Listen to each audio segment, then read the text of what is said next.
Steve, Telford on the weekend, a big team in terms of non-league and the stature of the stadium. Will that sort of help you and your lads mentally going into that? Yeah, it's another big club, isn't it? It's another big club that's that's in a league in a position that they don't want to be in.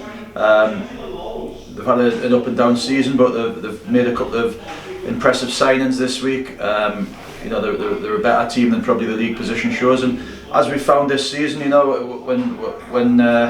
when there's a team doing well at the top of the league like we are, people tend to lift the game. So I'm expecting a really tough away game at a good ground. You're right.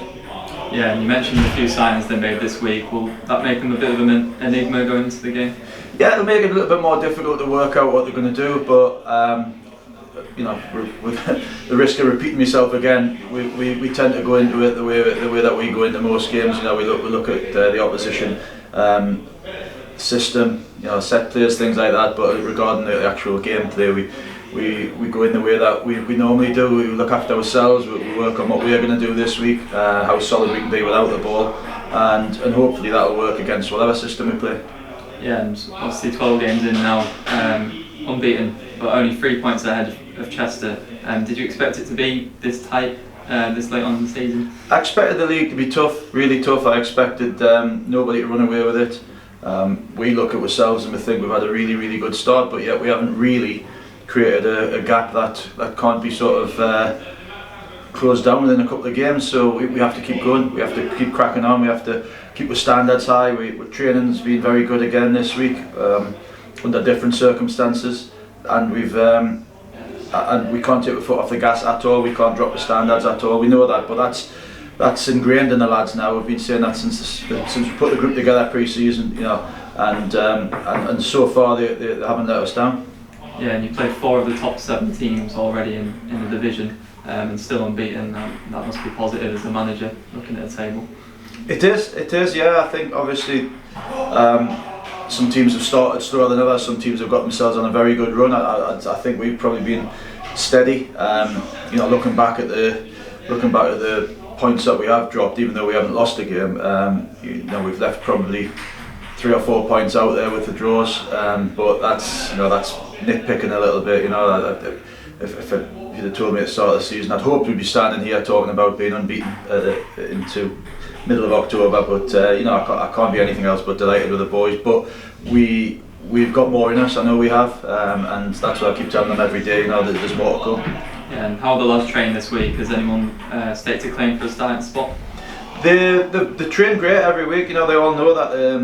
As I mentioned before, certainly when I picked the team for the FA Cup at Earlham, they know that knocking off in training and training very well can be the difference between playing and not playing, can be the difference between being on the bench and not on the bench, and involved and not involved. So because of that, because of the competition for places, and because we've got a strong squad at the moment, Steve McNulty's trained all of this week and a little bit of last week. We'll see where he is today. But the back 3 that's played against Kings Lynn have done very little wrong. The back 3 that played against Buxton did very little wrong. So competition for places has to be good, and the lads know that if they knock off even in training, that might cost them. Yeah, and I think last time I counted, there's 26 pros now in the team. Is there any scope to loan players out who might not feature in the next few Yeah, we'll probably do that. We'll probably do that this week. We don't want to leave ourselves short, certainly coming into the busy Christmas spell, but it'll only benefit the players if they go out and get some games and come back to us, and it'll benefit the fact that we're not going to have sort of 5 or 6 unhappy players on a Saturday, which when everybody's fit, we will have. So yeah, we will look to do that in the next couple of weeks. Yeah. Lastly, the goings on at the club within the week, has that affected your training or the team as a whole?